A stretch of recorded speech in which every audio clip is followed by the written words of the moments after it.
Being a slave officially sucks. We are a client race, but in reality we were thoroughly and completely conquered and enslaved. Our kind is called Tans we are, or more accurately, we're a young race of peaceful beings focused on science, commerce, and arts. When we developed FTL travel, we met two other races relatively close to us, and we were so happy we were not alone in the universe.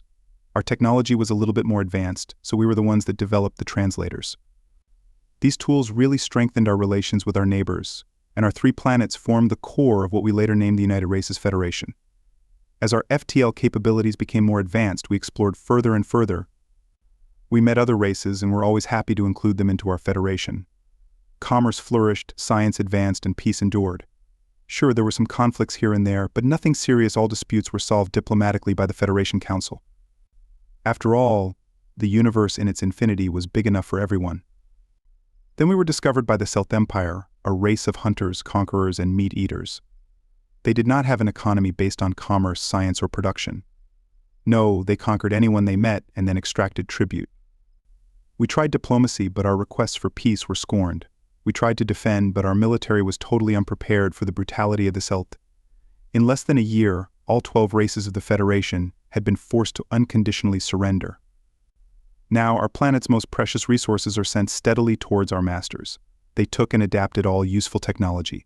All of our factories are now producing goods that will end up in their grabby paws. Thousands of people just disappear every year, and there were suspicions that the Selt were kidnapping them, shipping them back to their worlds, and butchering them. Our most brilliant minds end up working for the Selt in what is basically slavery. And this is how we come to my part in this story. I am a diplomat and a translator on the Talon, the Selt flagship of the Imperial Third Army. I put diplomat in quotation marks because there's no actual diplomacy involved when it comes to the Selt. My job is to calibrate the translator for each new race they find so they can transmit their threats and their requests for unconditional surrender. Then, I just shrink away in a corner of the bridge and watch the massacre that follows. I am needed again at the end to make sure the translator properly transmits all the Selt instructions and demands to the newly conquered species.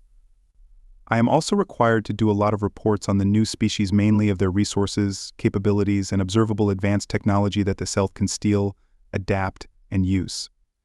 This is the part of my job that I hate the most. All Selt flagships use a Tuan, one of my people, as translators simply because the devices are Tuan made, and we can calibrate, maintain, and repair them. Because we do this for the Selt, all the other races hate us. But we don't do this by choice. The Selt are expert slavers. They know exactly how to break anyone into submission. We either do what we are told, or a single command is sent back to our planet, and our families disappear. And we all suspect that means they are eaten. Since the conquering of our Federation, I have witnessed the Selt conquering 6 more new races. Each time it was more or less the same. The Selt discover a race, scout until they know how much the race has expanded, bring overwhelming force, conquer, and then bleed dry their newest victim. My secret hope was that someday the Selt would meet someone tougher than them, someone that would defeat them and allow all of us to rebel, to break free. But in almost 20 years of slavery, my hopes had dwindled away to little more than nothing. That is until the fleet I was stationed on received orders to head with all speed to some faraway coordinates to help the Imperial First Army with the conquering of a new species, the Terran. At first I thought nothing of it, but then it dawned on me we were required to help, meaning that the Imperial First Army couldn't conquer this species by itself. This was a very big deal. No other conquest I was aware of had ever needed more than one Imperial army. As we were headed for the received coordinates, I started to eavesdrop on the rumors circulating amongst the Selt crew, and my hopes rekindled. These Terrans seemed truly formidable. Apparently they had dozens of planets under their control and had managed to firmly expel the First Army from their territory. As we approached Terran territory, more information was uploaded into our computers, and I had already received orders to calibrate our translator for the Terran language. It was then that I found out that the Imperial First Army's flagship had been destroyed, hence the need for me to be the translator. As I worked on my machine, I couldn't believe my ears. The Selt were planning to make peace with the Terrans. Sure, they were only planning to keep peace until they could gather overwhelming forces or find some technological advantage, but as far as I could tell right now, they were almost afraid of the Terrans. Finally, our fleet arrived at the border with the Terrans. The remains of the Imperial First Army joined us, as well as the remains of the Second Army. Apparently, the Second Army had boldly tried to accomplish what the First Army couldn't, and was also pushed back in tatters. Facing the Selt ships were thousands of metal-gray Terran ships bristling with turrets and gunports, a huge armada. The ships were of various sizes, but in general, they looked bigger and sturdier than the bladed design of the Selt ones. I was in awe, staring mouth agape through the viewport at the majestic view in front of us. The growl of the captain startled me from my reverie. "Tuan, when will the translator machine be ready? I need more Terran speech samples, Master," I stammered. "The machine needs more information about their behavior, about the way they communicate. Otherwise, we will only be able to transmit basic words like surrender, destroy, war, no. Stop me," the Selt captain, in a somewhat worried tone. "We need to properly transmit our willingness to cease fire, to peace." The captain spoke the word with a grimace, like it left a sour taste in his mouth. "You will have access to all the information we gathered about these Terrans. We hacked into one of their data networks, so you will have all the speech samples you require. Your machine will be ready in 20 hours. I don't need to tell you what happens if you fail to be ready, do I?" "No, Master. The machine will be ready." I bowed and hurried to my console. I spent the entire 20 hours in fascination, browsing the information downloaded from the Terran network. The translation machine was calibrated in the first hour, but I kept that fact to myself as I studied everything I could about these people. Because now I was sure of one thing right here and now: the Terrans were stronger than the Selt. A ceasefire would only allow the Selt to find a way to defeat them in time. It was my duty as a diplomat to prevent a diplomatic solution to this conflict. Our diplomatic delegation was comprised of the captain, his second-in-command, 2 shock troopers, and myself, dragging the translator unit. We had to meet on a Terran ship as they absolutely refused to trust us.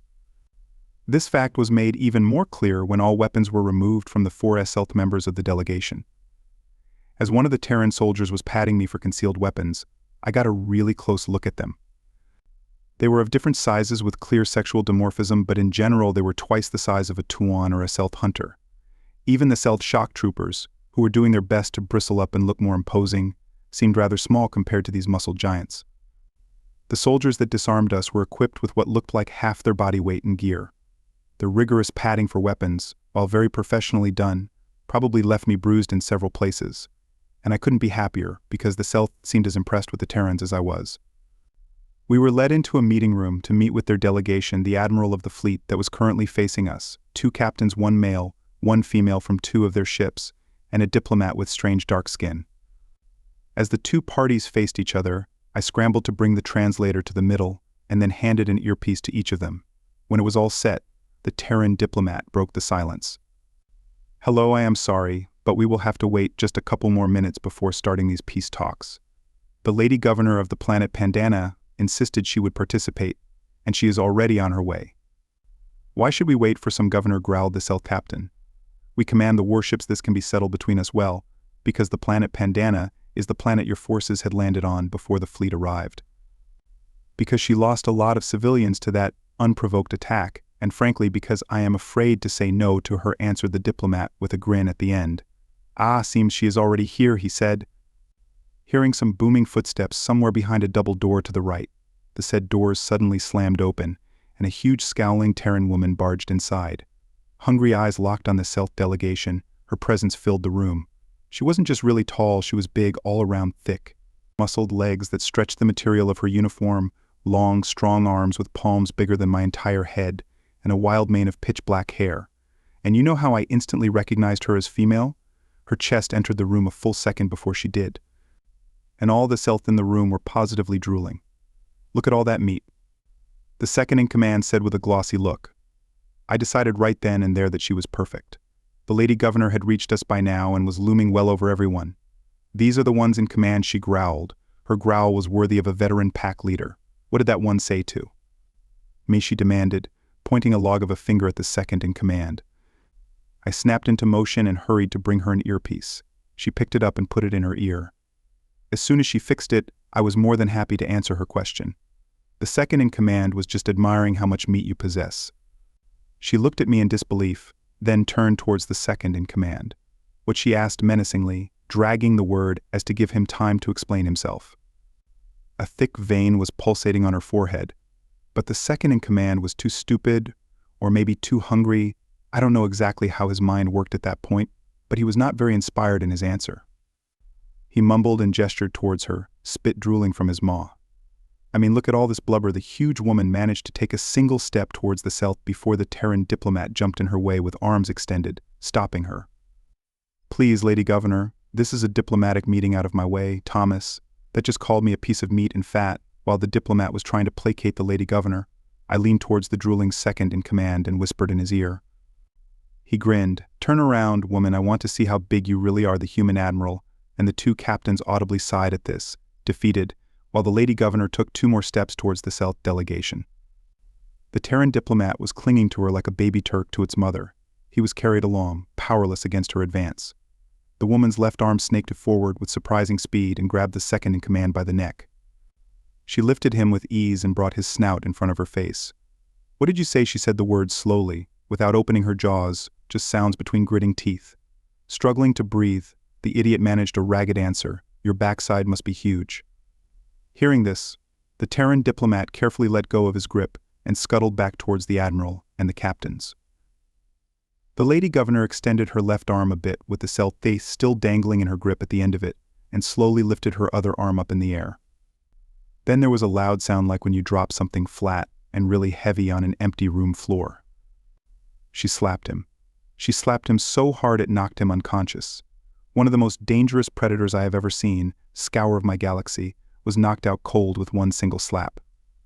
She opened her left palm and let him fall on the floor like a bundle of rags, his jaw hanging but not exactly anatomically correct. The entire Selt party started to growl menacingly and bristle up.